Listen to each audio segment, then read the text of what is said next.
हमारे लोग जीवन में एक कहावत है कि नस्कट खटिया बतकट जोय, जौ पैलौठी बिटिया हो, गोयरे खेती भकुआ भाई, घाक कहाँ दुख कहाँ समाये। तो ये 3-4 चीजें कष्टकर है। इसी का थोड़ा सा विस्तार किया गया, एक नई बात मिल जाएगी। कविता का शीर्षक है चकटोनहरी चाची। इसको बहुत मंचों पर पढ़ा गया है, आकाशवाणी से पढ़ा गया, लोग पसंद करते हैं। वो शुरू करता है कि चकचोनहरी चाची कहत रहल नस्कट खटिया दुखदाई हो, बतकट मेहरारू अगर मिलल तो रचको नहीं भलाई हो। गरगोइड़े खेती बारी हो, पीठी पर भकुआ भाई हो, तो जाने अपने पूर्वज का बिगड़ल कुछ कर्म कमाई हो। सुधई बुधई दुनो भाईन में प्रेम रहल, खूब पटत रहल, ये जहाँ रहल संतुष्ट रहल, जेहन जांगर से कटत रहल।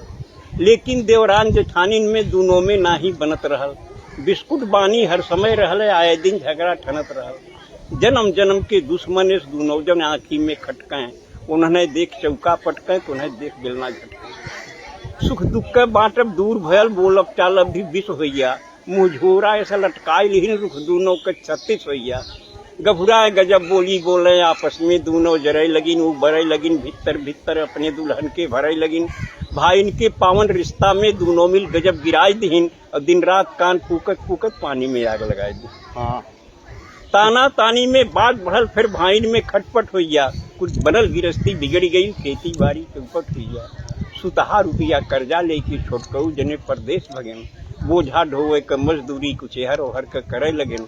कम पढ़ा लिखा बुधई गंवार का काम मिले कोई लारी में, 12 घंटा टोकरी ढोए और कोयला बोझे लारी में।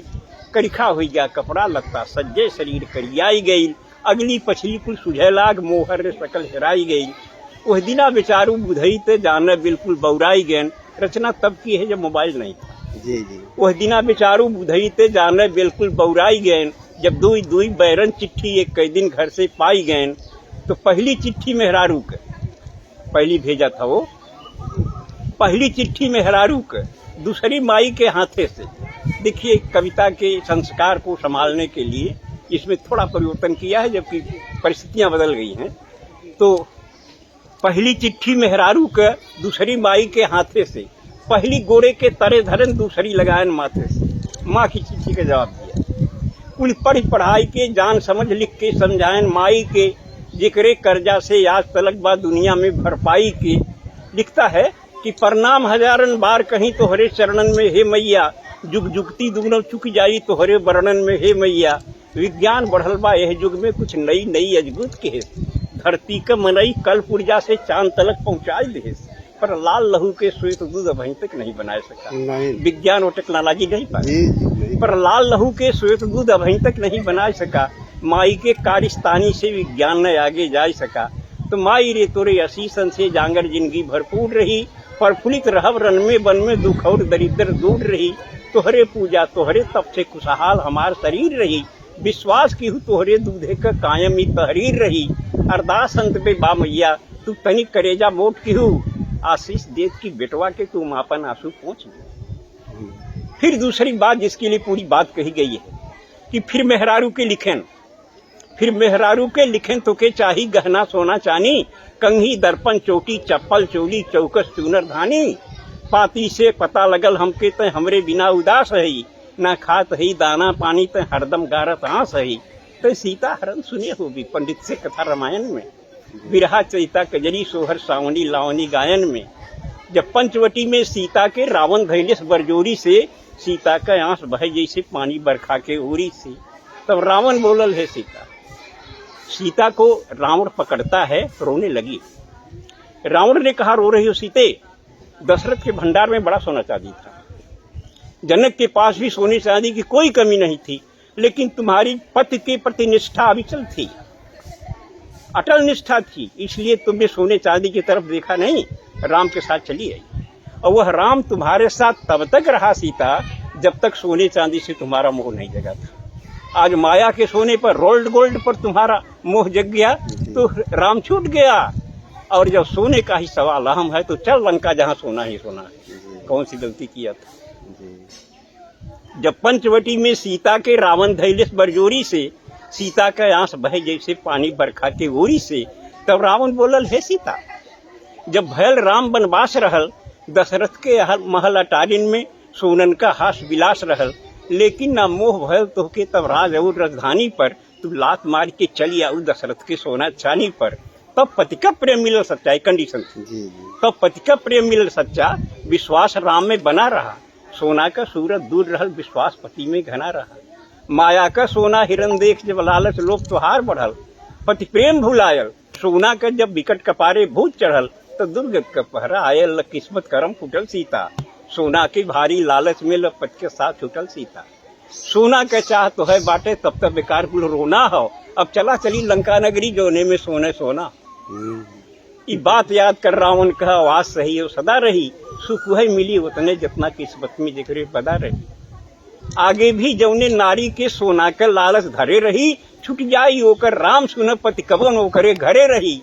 ई कहत कहत ड्यूटी आइल, बुधई झट बांध लेन पगड़ी, देखा तो आगे खड़ा रहा जोड़ी वाला लेके सगड़ी। अब गुरुजी वही हिंदी का क्या एक बात यार, बुढ़ाई हो बुढ़ाई सांस सही बात। हाँ हाँ, हड्डी पर कितनी कबड्डी ले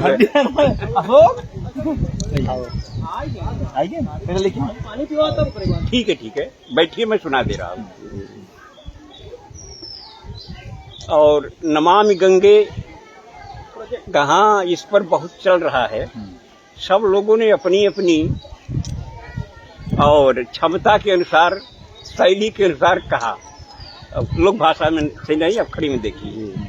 घोर प्रदूषण से गंगा बौखलाई, सीधे स्वर्ग के सम्राट के द्वार पर आई, जोर से गुहार लगाई, दुहाई हो स्वर्ग के सम्राट की, मैं तो न घटती हुई घाट की। धरती स्वर्ग से मैं धरती का कलुष हरने गई थी, भगीरथ के पुरखों को साप मुक्त करने गई थी, लेकिन अब मुझे अपने आप पर रोना आ रहा है, मेरा अस्तित्व ही डगमगा रहा है।